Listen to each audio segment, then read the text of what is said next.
দর্শক, এ নিয়ে আরো খবর জানাতে যশোর থেকে সরাসরি যোগ দিচ্ছেন তৌহিদুর রহমান। সরাসরি চলে যাচ্ছি তার কাছে। রাব্বি, যশোরে যেন এই তাপদাহ পিছু ছাড়ছে না এবং আপনি যেটা জানছেন যে গত প্রায় 2 সপ্তাহ ধরে যশোরে তীব্র তাপদাহ বিরাজ করছে এবং আজকেও যশোরে 40.6 ডিগ্রি সর্বোচ্চ তাপমাত্রা রেকর্ড করা হয়েছে। এটা দেশের সর্বোচ্চ তাপমাত্রা, অর্থাৎ গত 2 সপ্তাহে সর্বোচ্চ তাপমাত্রা যশোর এবং চুয়াডাঙ্গাতেই বিরাজ করছে অধিকাংশ দিনই।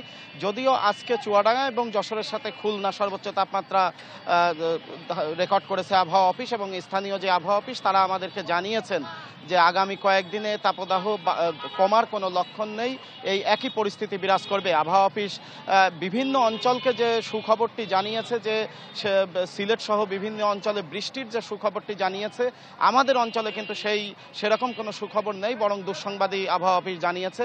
এদিকে এই এক নাগারে যে তীব্র তাপদাহ, এতে কিন্তু জনজীবন একেবারে নাকাল অবস্থা হয়েছে। এই বিকালে দুপুরের পর থেকে রাস্তায় ছায়া নামার সাথে পর থেকে কিছুটা তাপমাত্রা কমেছে এবং রাস্তায় মানুষ বেরিয়েছে। সকাল থেকে সময় বাড়ার সাথে সাথে পাল্লা দিয়ে যেন তাপমাত্রা বাড়তে থাকে এবং সেই সময় দিনের বিশেষ করে বেলা 11টা থেকে বেলা 3টা পর্যন্ত রাস্তায় বের হওয়া যেন খুব কঠিন কাজ।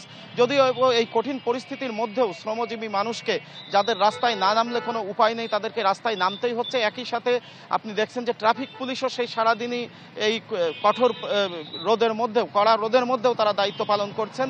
এর পাশাপাশি কিছু মানবিক উদ্যোগও আমরা লক্ষ্য করেছি শহরের বিভিন্ন স্থানে বিভিন্ন ব্যক্তি সংগঠনের উদ্যোগে তাদেরকে স্যালাইন পানি এবং বরফ পানি খাওয়ানো হয়েছে। তবে এই তীব্র খরার কারণে যশোর অঞ্চলে কিন্তু পানির স্তরও নেমে গেছে। গত যে জনস্বাস্থ্য প্রকৌশল অধিদপ্তর তাদের হিসাব অনুযায়ী গত 5 বছরে স্থায়ীভাবে 4 ফুট পানির স্তর নেমে গেছে যশোর অঞ্চলে। এই অবস্থা থেকে পরিত্রাণের জন্য তারা গাছ লাগানো সহ পুকুরগুলো সংরক্ষণের প্রস্তাব করছেন। রাব্বি। তৌহিদ, আপনাকে ধন্যবাদ।